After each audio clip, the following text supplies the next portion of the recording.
हरे कृष्णा। आज की कथा है देने का सच्चा रूप क्या है।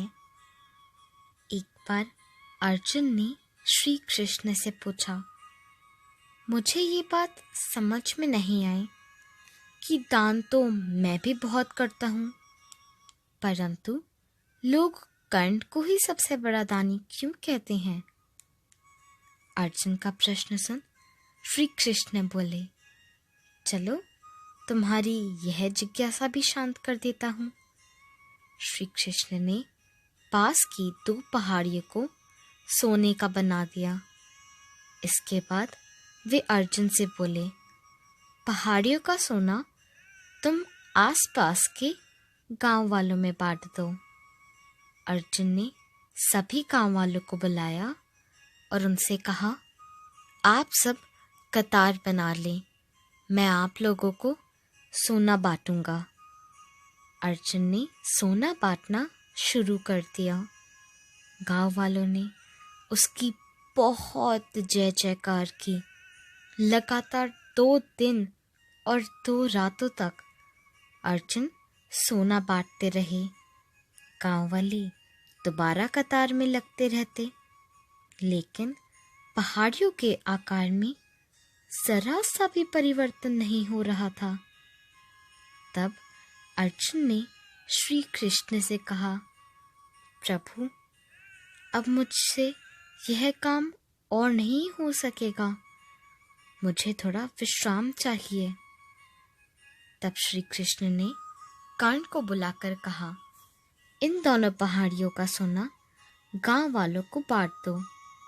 कर्ण ने गांव वालों से कहा, इन पहाड़ियों का सोना आपका है, जिसको जितना चाहिए ले जाइए। ऐसा कहकर कर्ण वहां से चले गए। यह देखकर अर्जुन ने कहा, यह विचार मेरे मन में क्यों नहीं आया। इस पर श्री कृष्ण ने कहा, तुम्हें सोने से मोह हो गया था। तुम स्वयं यह निर्णय करना चाहते थे कि किसको कितने सोने की जरूरत है। तुम में दाता का भाव आ गया था। दूसरी तरफ कर्ण सारा सोना गांव वालों को देकर चले गए। वे नहीं चाहते थे कि कोई उनकी जय जयकार करे। अर्जुन को उनके प्रश्न का उत्तर मिल चुका था। दान के बदले आभार की आशा करना देना नहीं है, यह तो सौदा है। दान के बदले आभार की आशा कभी नहीं करनी चाहिए। अब सवाल यह उठता है कि देने का गुण कैसे विकसित होगा। जवाब है, देने से। देने के लिए दिल चाहिए, न कि संसाधन।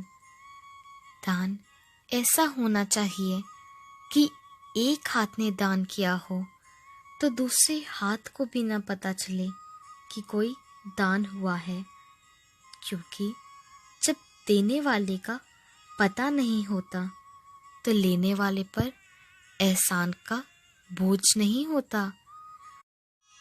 उसके रोम रोम से केवल आशीष और दुआएं ही निकलती हैं।